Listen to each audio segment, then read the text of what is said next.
Welcome to the AT Parenting Survival Podcast, where you get help and guidance through the chaos of parenting a child with anxiety or OCD. This show is for educational purposes and is not intended to replace the guidance of a qualified professional. Here's your host, child therapist, Natasha Daniels. Well, hello there, and welcome to another episode of the AT Parenting Survival Podcast. Today, we're going to be talking about those college students again. I did do an episode probably about 60 episodes ago. I have no sense of time. It was episode 324, and that episode was how to help kids with anxiety and OCD transition to college. I am going to touch on some of the things I touched about in that episode, but I wanted to do another episode on college kids and just talk about how do we help our college kids with anxiety and OCD navigate their mental health struggles, or any of their struggles for that matter, while they're in college. And so we're going to go a little bit more in depth than that episode.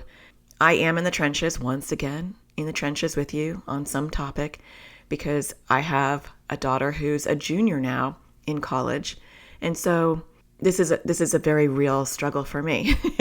And when I'm having a struggle, I love to talk about it because I'm learning along the way, and I love to dive into it with you. So we'll get started on that. But before we start that episode, I do want to thank NoCD for sponsoring this episode. NoCD offers affordable, effective, convenient therapy. They're available in the U.S. and outside the U.S. And you can schedule your free 15-minute consultation to see if NoCD is the right fit for you and your child. Go to treatmyocd.com. That's treatmyocd.com. I will leave a link in the show notes as well. Also, I want to mention that this is OCD Awareness Week. And so OCD Awareness Week goes from October 13th to October 19th this year. And I started a tradition last year, which I wasn't sure if it was going to be a tradition or a one-off, but I have decided that it'll be a tradition. I really liked it. It's a way to offer support for those of you, trying to help kids with anxiety and OCD, whether you're a parent, a loved one, or even a therapist. And I wanted to gift you 50% off all my courses in my AT Parenting Survival School. I did that last year. I know there's a lot of people who want a lot of my courses, and it can add up, and they can't afford it, or they have to budget. And so I thought that's a great way to give back during OCD Awareness Week, is to make these resources even more accessible than I think they already are. And so this sale will end on October 19th when OCD Awareness Week ends, the last day of OCD Awareness Week. And so you can just go to my school at atparentingsurvivalschool.com and use the coupon code OCD Awareness Week 2024. And don't forget to put that, when you're checking out, you put that in the coupon code when you're checking out, and that way that discount will apply to whatever you sign up for. This can't be applied to things that you've already purchased. So don't email us and be like, I just purchased the... Well, sometimes I buy a shirt and then it goes on sale and it's really frustrating. But we're only doing this for new purchases, but I do have a ton of courses. So there's probably something that you haven't tapped into on my website. I have courses. My big courses are like how to teach your kids to crush OCD. That's a parent course. How to teach your kids to crush anxiety. That's a parent course as well. Helping kids with anxiety or OCD through difficult behavior. A parent-only approach to anxiety and OCD through space training. And that is Ellie Leibowitz's SPACE program, which is pulling your involvement from the anxiety and OCD.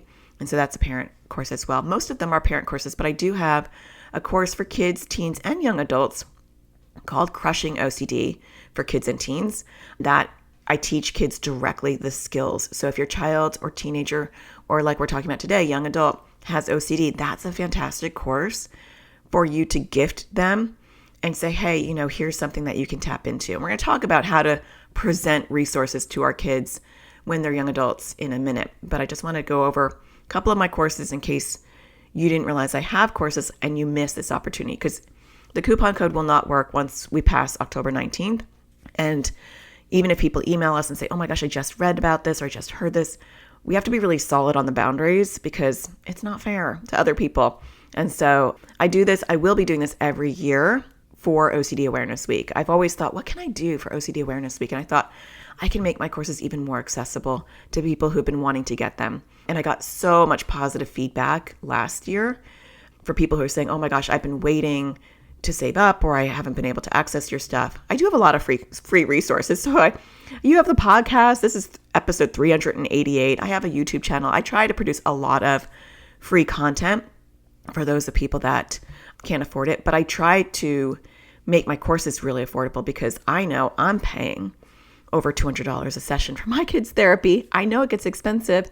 And my goal with my courses is to make them affordable for people who want to supplement therapy or who can't afford therapy, that they can take this course and get therapeutically sound, clinically sound advice and be able to do these things themselves.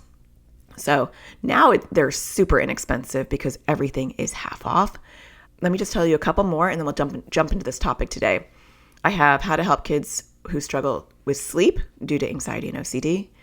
I have how to crush your social anxiety. Now that one is not a parent course. That one's directly for anybody with social anxiety, including you. It is a course that I uniquely made for kids ages 10 and up and adults. It's one program. I have videos for adults and videos for kids, but the main meat of it is for everybody because I feel like we have to go and heal our younger selves. And so the course is universal. I also have I have a child therapist anxiety and OCD toolkit. If you're a therapist, you can check that out. Also, I do have therapists can purchase my courses and they can purchase the professional license where they can use it in their practice and they can get 50% off that as well today. And then I have a bunch of workshops and the workshops are really inexpensive already. I think they're $25 each. You'll get 50% off those. So, and they are like specific topics. So they're not meant to teach you the foundations of anxiety or OCD, but they are like topic specific. So I have sneaky ways OCD accommodations get you to grow it, how to create a therapeutic home environment, how to help kids with OCD in the school environment, how OCD can sabotage success, how to find the core fear behind your child's anxiety or OCD, self-compassion for family members supporting people with anxiety and OCD, and those are all of those. So check it out, atparentingsurvivalschool.com. Don't forget to use the coupon code or you're not going to get 50% off. The coupon code is OCD Awareness Week 2024, and you have until Saturday, October 19th, to take advantage of that. We are not flexible. Once that's over, the sale is over, so take advantage. Okay, let's jump into today's topic. I want to kind of review what I had talked about in my earlier episode on how to prepare our kids for college first, because I think that sometimes we may not have done these steps, and it's something that we can do at any time. So it's not like, oh shoot, I didn't prepare, and now it's too late because they're a freshman or a sophomore and they're struggling. We can always go back and do these things. And so let's discuss that first, and then we'll talk about some shifts that we can do as parents when our kids are in college.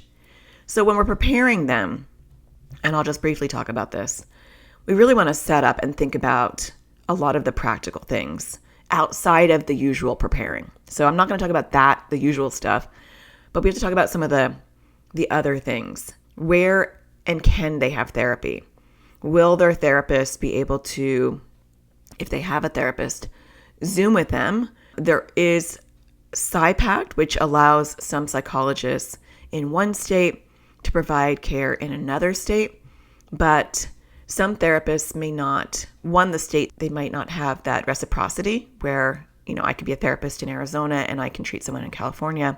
And I don't know, some therapists are firm about you're not living here anymore, and so I can't treat you. So find out what the laws are or what the therapist is comfortable with before your child goes, because if they're not going to be able to continue with their regular therapist due to licensing restrictions, then they're going to need to find a therapist locally. And I feel like for a lot of our kids with anxiety and OCD, we can't leave it up to them to do these things. And we're going to talk about that after the break when I start to shift into mindset. But a lot of it is about knowing like when to do things for our kids and when not to. And what I have found with my daughter, who's almost 21 now and is a junior in college, that there are times where I need to swoop in and do something for her because I know that she won't do it. And it's critical and it's really important. And there are other times where I need to back out and not inject my opinion so strongly or tell her what to do or fix it for her. And that's hard. And we're going to talk about that mindset shift after the break. But setting up therapy, I think, is one of those critical things that if they're overwhelmed and they're like, I don't know how to find a therapist, I don't know where to start, I think helping them walk them through it is really important. That was my alarm to wake up. Did you hear it? Yeah, I got up early today and I am ahead of the game. But anyway, so yeah, definitely try to set up therapy. If they have not been in therapy, maybe recommend that they get in therapy. We can't force our kids to do things. And when we tell them you should do this or you need to do this, we're going to get pushback a lot of the time. And we're not fostering their independence. And so even if we really know they need therapy, but they're against it, then we're really not going to be able to make any headway in that direction. But we might suggest in a soft way, it might be nice for you to have an established relationship with a therapist where you're going so that, you're ahead of the game. Like if you're getting overwhelmed or stressed, you have a therapist. Or if you hit a bump and you have a crisis, you already have a therapist locally. That could be helpful. Another thing that you could do is before they go, see if that therapist is able to do Zoom calls with them where you're living so they can develop a relationship before then. I think that could be really helpful. Medication's similar, like with the psychiatrist. Some psychiatrists will not send medication to a pharmacy outside of the state. And so thinking about, are they able to maintain their relationship with their psychiatrist locally, and then you mail them their medication, or do they need a new psychiatrist? So those things are really important.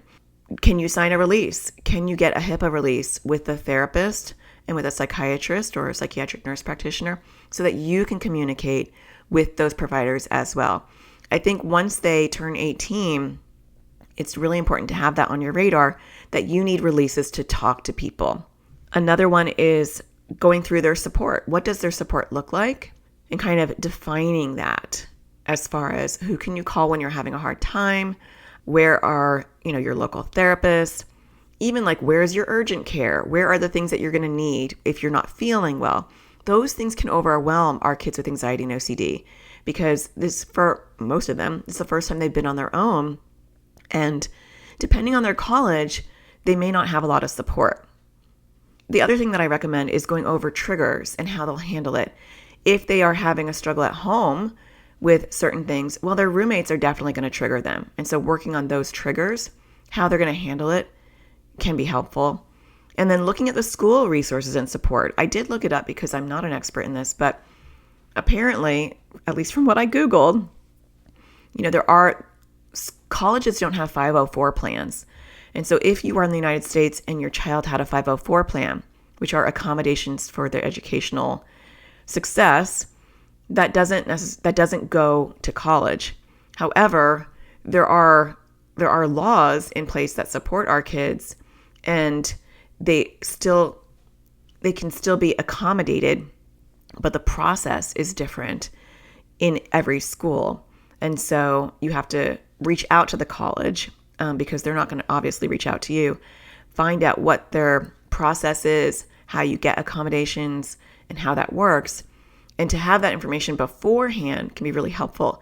I've worked with a lot of different college students, and some had great resources that the school provided and others had nothing. And so I feel like it's very specific to each school as far as what that looks like. So don't take that for granted, but also it's helpful to tap into what do they offer.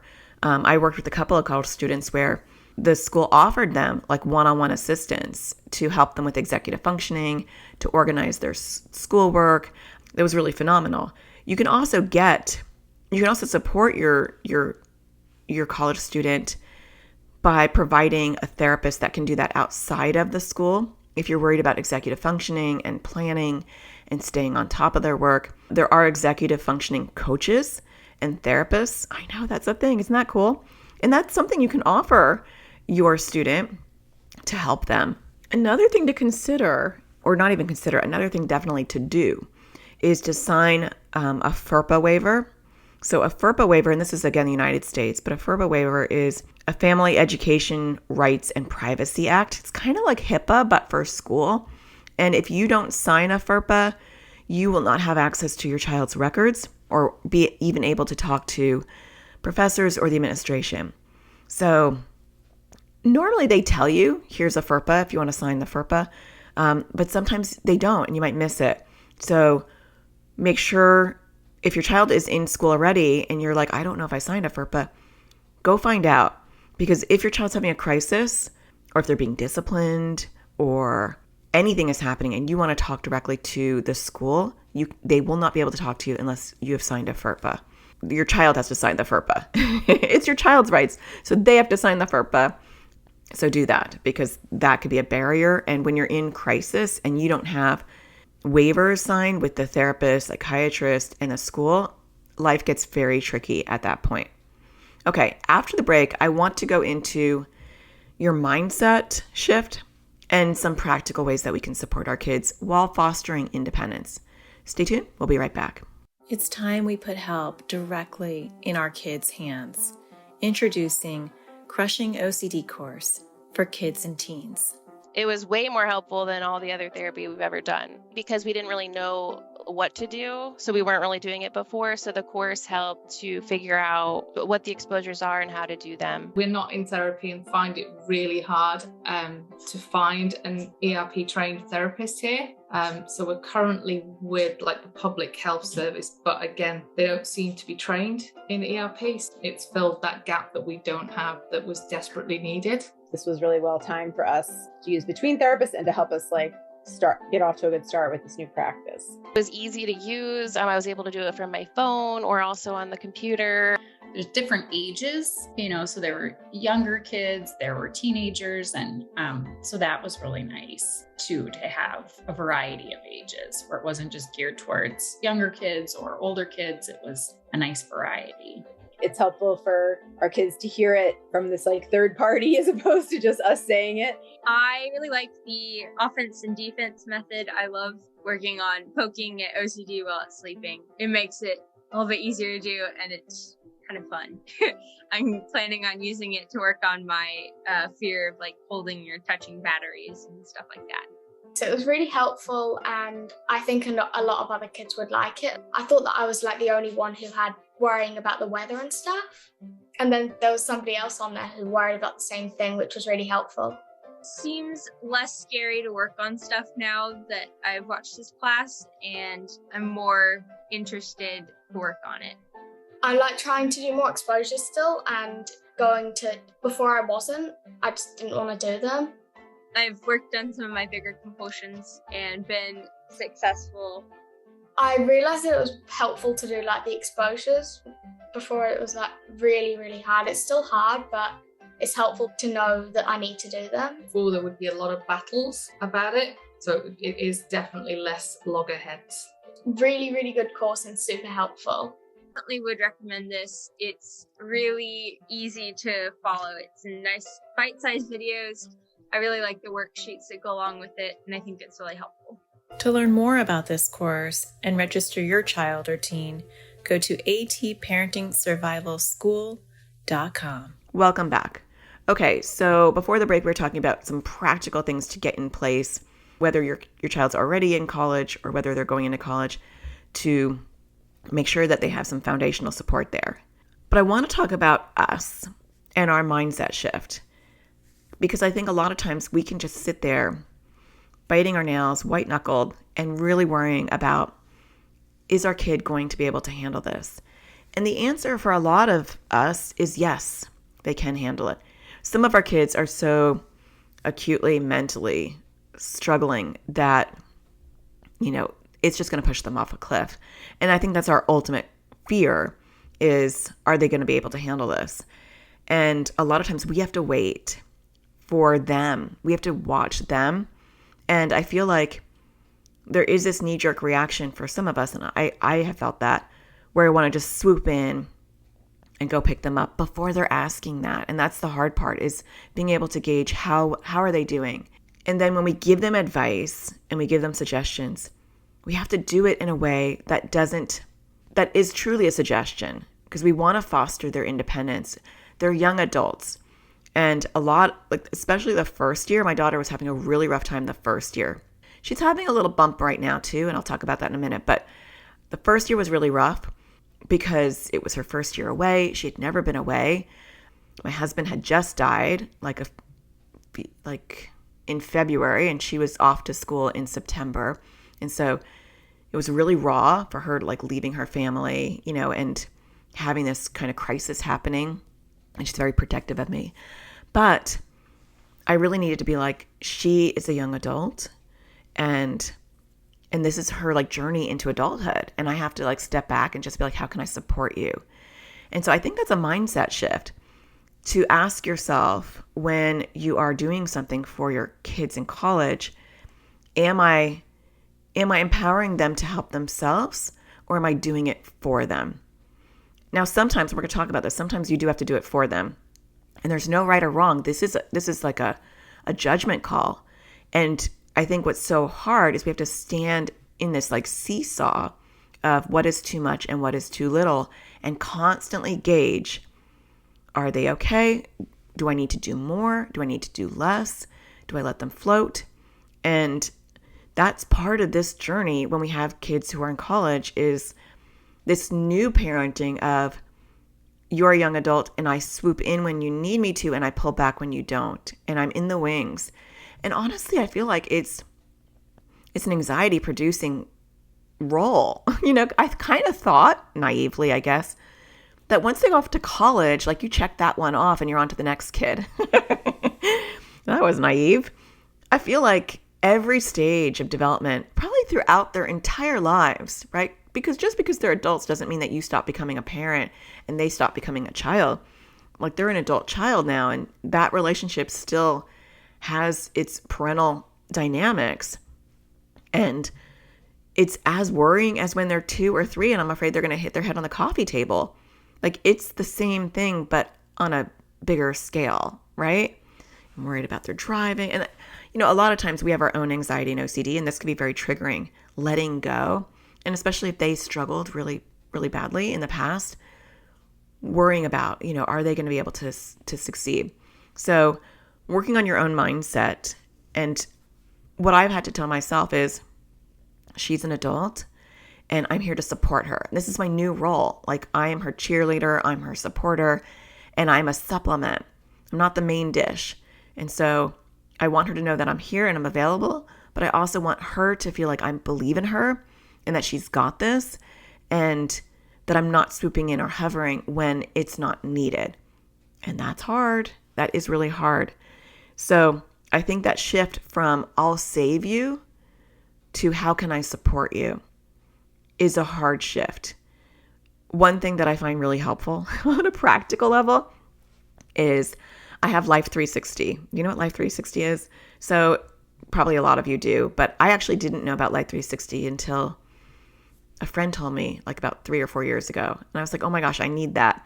And so it's an app, and it you can see where your child is at, or anybody. It's, it could be your partner if they agree to that. And so I have Life 360, and I looked it up because I know some of you are in Canada and the UK, and they do have Life 360 in Canada and the UK as well. I think Australia. But I can look it up and I can see where she's at. And that's been really helpful, because if I haven't heard from her and I don't want to hover, when she's doing well, she doesn't reach out, and so I want to see what's going on with her. And so I can pull up Life 360 and I can see she's at home.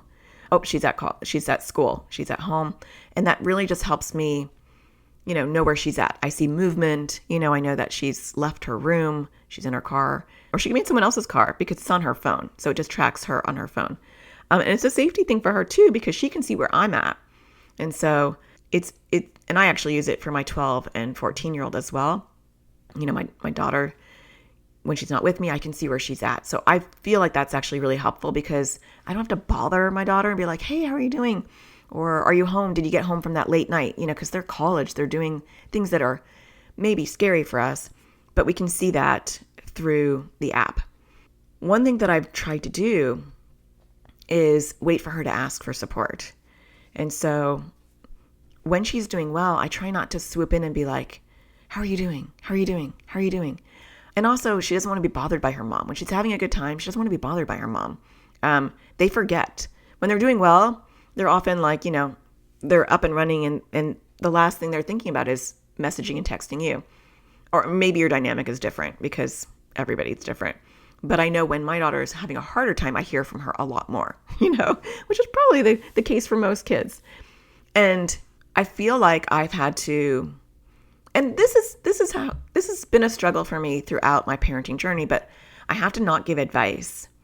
And so she had a hard time last year with a couple of people, and the way I would have handled it was like a bull in a china shop. I was like, I would have told them this and that. They would not be my friend. And I wanted to say that stuff, but I knew that she was coming in it in a very soft, kind-hearted way, which is, I don't know.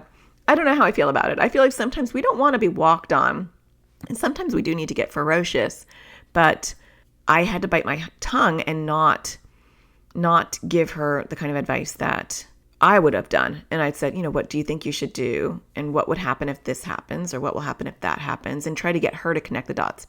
Total transparency. I was visiting her that weekend when she was having a hard time. This was last year. This was actually 2 years ago. And no, it was last year. There have been multiple struggles. And by the end of the weekend, I couldn't take it anymore. And I was just like, you need to tell her to, and so I lost it. I couldn't help it.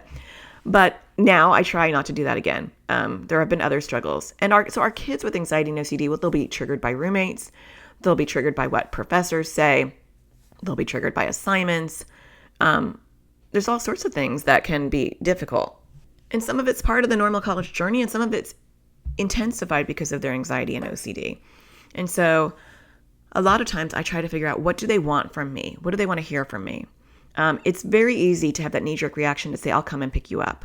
And if they're wanting to escape, it can be helpful to kind of delay that for a second, unless you think they're like in a dire situation. But to say, let's just see what it looks like tomorrow, or I can come and, give it some space, because in the moment when they're in crisis, a lot of our kids just want to escape. And it can be very easy for us to get caught up in that anxiety and want to go rescue them. And sometimes we do have to. Sometimes it really spirals out of control. But a lot of times with my daughter, it never spiraled out of control to the point where she needed me to come and get her. And that can happen. But fortunately for us so far, knock on wood, it hasn't happened. And I've given her that space where there's been really rough patches to just be there to support her. And so a lot of times I'll say things like, what can I do to support you? How can I help? There are times where I have to give very practical advice. And I think this is where we can come in with a new role, is they don't know how to live, and their anxiety can get really revved up, and then they get blind when they're in crisis of some practical ways to help themselves. I didn't realize that my daughter wasn't even getting oil changes in her car for the first year and a half that she was in college, because she didn't know that she needed to do that. And I didn't think that I needed to tell her. The car tells you, it's like the light goes on. And then I think I said something about an oil change, and she goes, what's that? And I'm like, oh my gosh, your car has not had an oil change. But that's just an example of, our role is to train these young adults to be adulting, and the anxiety and OCD makes that executive functioning and the overwhelm much worse. And so sometimes thinking, like, giving them practical suggestions, not advice, right, on how to navigate things. And so I know with my daughter, who I think has some perfectionism struggles, initially she got really overworked by wanting to knock things out of the park. And I would have to have discussions with her, like, if you had that much energy for every class you have, are you going to be able to do all your work? Because I said, I remember when I was in college, there would be, there's no way you can do, a huge amount in every class. When you have so much for every class, you have to kind of balance your energy and you may not be able to give it your all. She was going above and beyond and doing things that she didn't need to be doing. And I was like, you're going to burn yourself out. And then eventually, ironically, the professor was like, you need to stop doing that. Like, I'm not asking for that, and please stop doing that, which was a great life lesson of you're not following directions. You think you're going above and beyond, but you're actually annoying the professor, which I thought was actually kind of weird, but helpful because it sends that message. But there were practical things like, our kids sometimes will forget to eat or drink or take care of themselves and don't problem solve in the way that we can think of.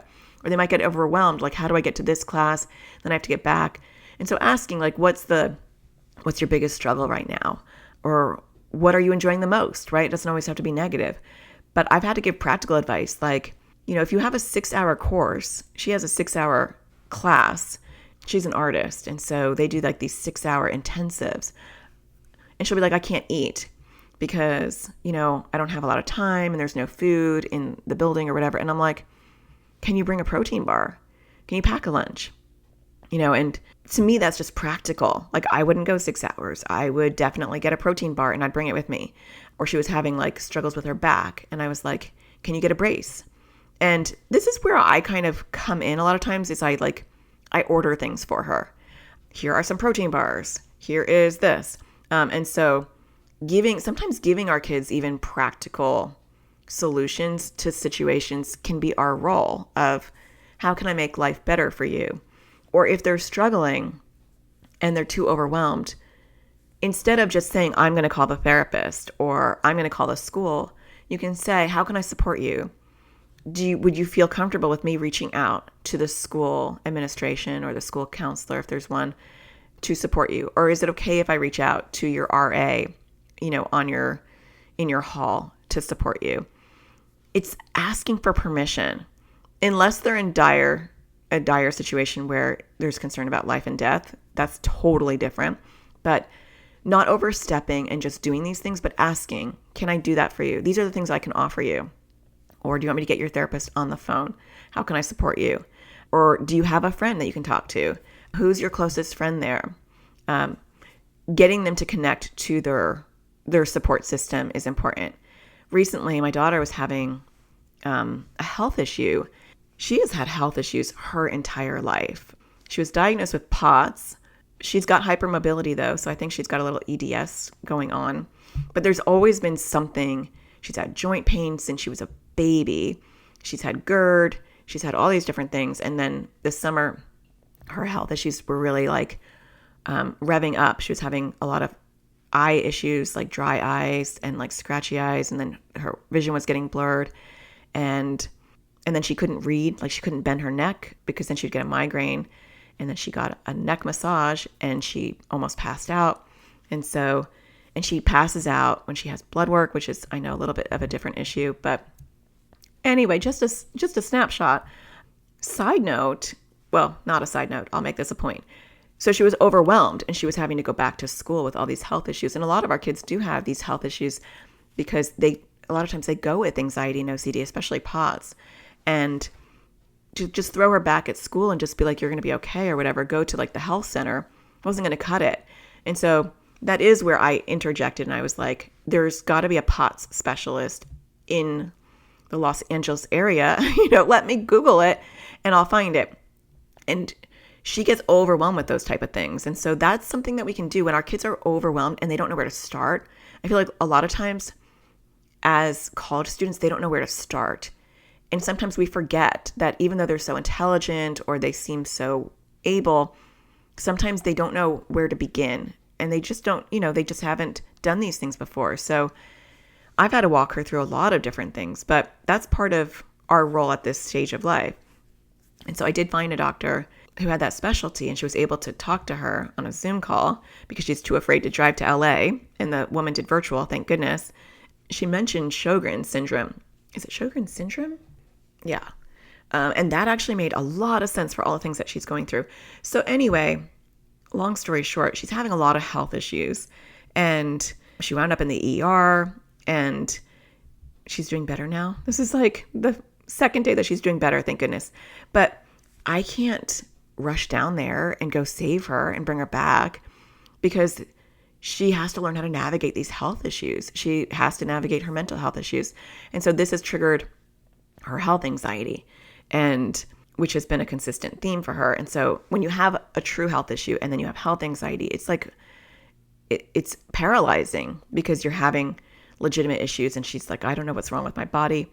And so a lot of my role is just breaking it down. And I think when our kids are really struggling and they're spiraling, just get them to be like focused on one thing and just saying, this is the only thing you have to worry about right now. Because she's spiraling out of control. Like, oh my gosh, I'm behind in my classes now, and I'm not going to, do well this semester. And it's like, it's the beginning of the semester. All you have to focus on is this one thing. This is the one area you have to focus on. This is about your health. This is about school, and just that one focus. And offering that reassurance. Reassurance is not a bad thing when we're offering it in a positive way. I wound up ordering her a water bottle that glows. Have you seen those on Amazon? So they kind of glow and they prompt you to drink. And so it makes sure that you drink enough, because she wound up in the ER and she was dehydrated. So giving our kids some practical things to make their life easier is just something that we can do. And then saying, here are some resources for you, or like look up the therapist that you can find in that area and offer that. I actually found today a support group it's a free support group for navigating health anxiety. I thought that would be great, but I absolutely guarantee you there's no way she'll go. But I did text her this morning and I just said, oh, look what I found. I thought this might be interesting.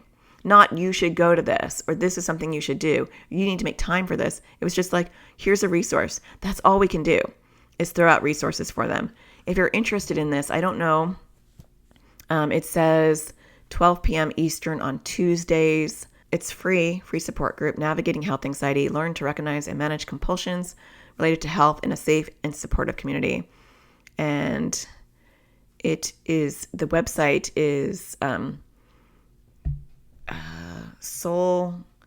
Soultality. I was like, how do you pronounce that? Soultality, SOULTALITY.com. So that might be something. I did go to the website and I didn't see the free support group on the website, but you can always email them. And I don't know how long that's going to be happening, but that's just an example of like, I found this resource and I didn't say go to it. Even sending it to her might be a little bit too much, but I was just like, because I know that she's not going to go. So it might have been a waste, but I think just providing them with resources, but not over the top, can be really helpful. I also sent her out a book that I know is really good. It's called The Complete Guide to Overcoming Health Anxiety by Josh Spatonik and Michael Steer. And, I did a care package and I put all these like fun things to eat in there and things that she loves. And then I asked her first, I said, do you want me to, there's this great book from my colleague called The Complete Guide to Overcoming Health Anxiety. Do you want me to get that for you? Right. So not putting it in the care package in a passive aggressive way. I feel like sometimes what we do can be perceived as passive aggressive. That'd be passive aggressive. I was like, I asked permission first. Do you want me to grab that book for you? I can add it in your care package. If she said no, I would leave it. Did she read it? Probably not, but it is a good book, And that's the struggle, is we can do these things and 9 times out of 10, they may not take what we're offering, or they may not take our advice. And we might want to say, why are you doing that? We already talked about that. That makes no sense. Or why aren't you using the thing that I told you to use? But that doesn't help, because they have to learn on their own and they have to learn through their own experience. And their journey is not our journey. And that's what I'm trying to understand or remind myself as I go through this is they may have bumps, they may have detours, and their journey is not my journey. Like, my role in their journey is just to support them in whatever way I can, but it's not my journey. And that's a hard one, but it's something that I constantly talk about for all kids at any age, because I feel like ultimately we only have so much control over how our kids are doing, but we have our role in it. And I think sometimes we own it too much, because some of our kids have anxiety and OCD and are really struggling, and it's beyond our ability to change that direction for them. It's just our job to be there to support them through it.